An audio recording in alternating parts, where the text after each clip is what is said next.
We call ourselves the Coox because we're kind of the kooks of society. We're kind of the outcast. We're just trying to maximize this time while we're still young.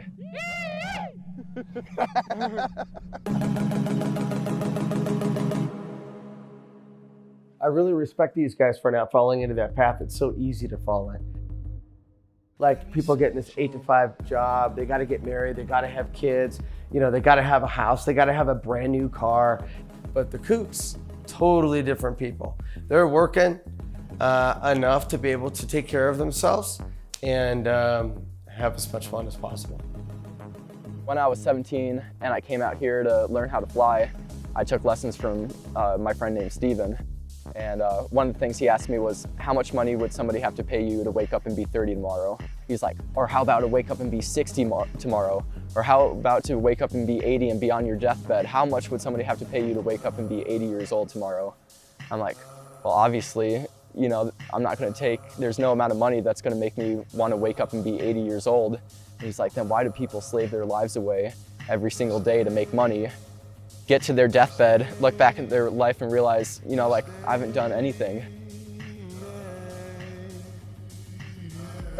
Maximizing playtime and minimizing work time, it's kind of a science. What job do I have? Do I enjoy my job? You know, if you like to be outside like me, am I outside during my job? I was in Scouts as a kid, so I've always just kind of been outdoors, so I've been gravitated towards this sort of environment. Now I'm a biologist. Thankfully, this job has got pretty ideal hours for being able to fly it. Most every day I'm done by 3 or 4 o'clock.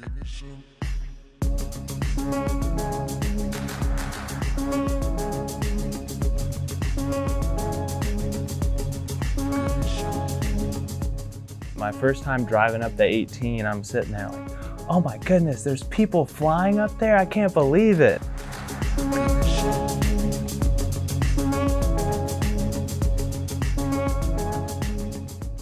It's a great way to just basically release from everything.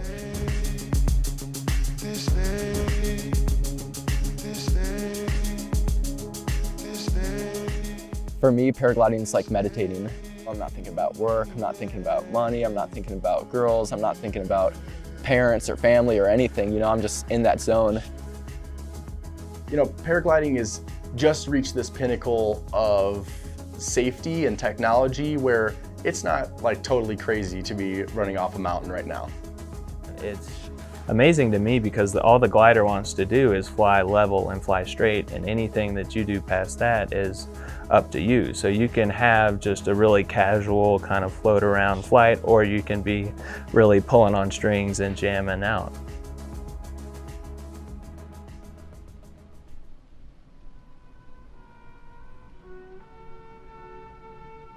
Crestline launches, it's an unbelievable spot.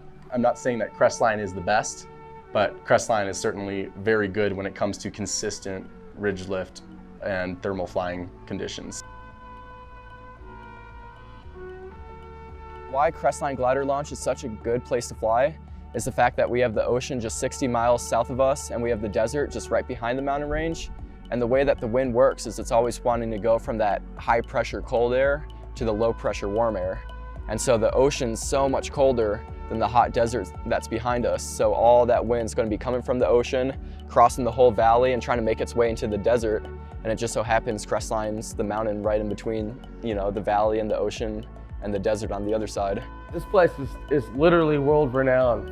And if you live here and you're into paragliding, and if you want to, you can fly over probably about 300 days a year.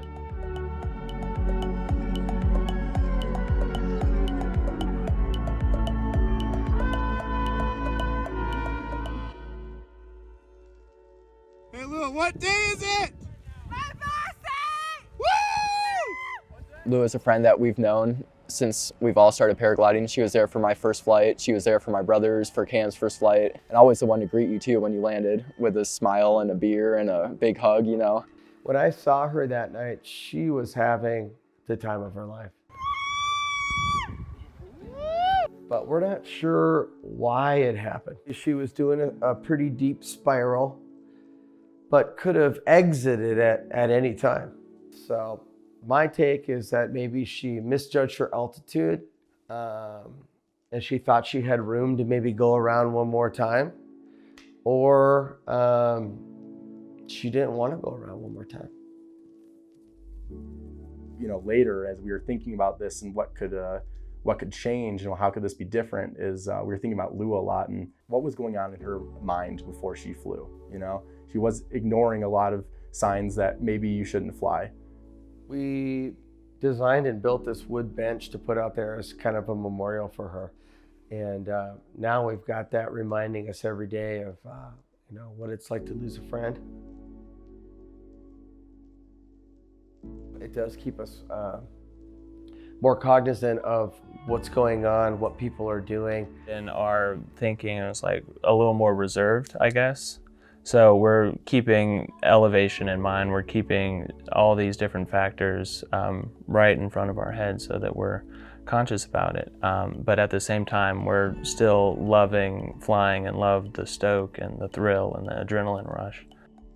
Yes, we're stepping outside of a line and doing something that could be potentially dangerous, but it's all up to you, really.